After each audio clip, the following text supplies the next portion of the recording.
గర్భధారణ, ప్రసూతి చికిత్స, పిల్లలకు చికిత్స వంటి అన్ని సౌకర్యాలు కలిగిన ఒక పరిపూర్ణమైన ఆసుపత్రి మన సుధా ఫర్టిలిటీ సెంటర్.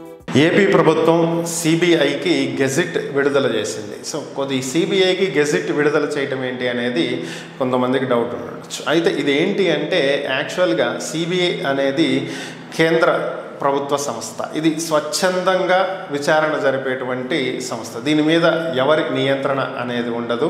ఇది ఇండిపెండెంట్ బాడీ. సో అయితే సిబిఐ అనేది ప్రతి రాష్ట్రంలో ఉన్నటువంటి కేసుల్ని విచారించవచ్చు. అంటే దేశవ్యాప్తంగా ఏ రాష్ట్రంలోనైనా సరే కేసుల్ని విచారించడానికి సిబిఐకి ఇది ఒక స్వతంత్ర దర్యాప్తు సంస్థ కాబట్టి అనుమతి ఉంటుంది. అయితే ఇది ఎలా ఉంటుంది అంటే ప్రతి రాష్ట్రం కూడా సిబిఐకు కన్సెంట్ ఇవ్వాలి. దీన్ని జనరల్ కన్సెంట్ అంటాం. అంటే వారి రాష్ట్రంలో ఏదైనా సరే కేసు సిబిఐ విచారించాల్సి వస్తే నేరుగా వాళ్ళు రాష్ట్రంలోకి ఎంటర్ అయ్యి విచారించేటువంటి అవకాశాన్ని కల్పించటం అన్నమాట.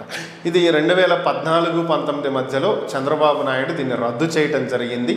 ఆ తర్వాత వచ్చినటువంటి వైఎస్ఆర్ కాంగ్రెస్ పార్టీ ప్రభుత్వంలో జగన్మోహన్ రెడ్డి మరలా దీన్ని పునరుద్ధరించడం జరిగింది. అయితే ఇప్పుడు మరలా జనరల్ కన్సెంట్ని చంద్రబాబు గెజిట్ ఇచ్చి మరలా పునరుద్ధరించడం జరిగింది. అంటే ప్రతి సంవత్సరం లేదా ప్రతి 5 ఏళ్ళకి ఇలా ప్రతి సంవత్సరం కూడా గెజిట్ అనేది రిలీజ్ చేస్తూ ఉండాలి. జనరల్ కన్సెంట్ అనేది రెన్యువల్ చేస్తూ ఉండాలి. అంటే సాధారణంగా ఈ కన్సెంట్ ఇవ్వలేదనుకోండి, ఈ గెజిట్ ఇవ్వకపోతే ఏ కేసు గురించి అయినా సరే రాష్ట్రంలో ఎంటర్ అయి విచారించాలంటే సిబిఐ వాళ్ళు రాష్ట్ర ప్రభుత్వ అనుమతి తీసుకోవాలి. రాష్ట్ర ప్రభుత్వానికి ముందుగా ఒక లేఖ రాసి పలానా వ్యక్తిని, మీ రాష్ట్రంలో ఉన్నటువంటి వ్యక్తిని మేము విచారించాలనుకుంటున్నాము పలానా కేసులో, దానికి మీ అనుమతి కావాలి అని చెప్పి కోరి ఆ సమీపంలో ఉన్నటువంటి పోలీస్ స్టేషన్కి ఇన్ఫామ్ చేసి ఆ పోలీసుల సహాయంతో విచారణ చేయాల్సి ఉంటుంది. సో ఇవన్నీ లేకుండా ఉండటం కోసమే ఈ గెజిట్ అనేది ఇస్తారు. దీని ప్రకారం ప్రస్తుతం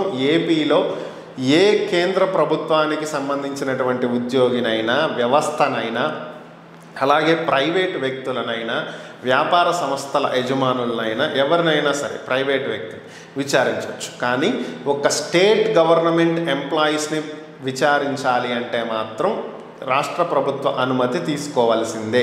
ఇది రీసెంట్గా నిన్న విడుదల చేసినటువంటి గెజిట్.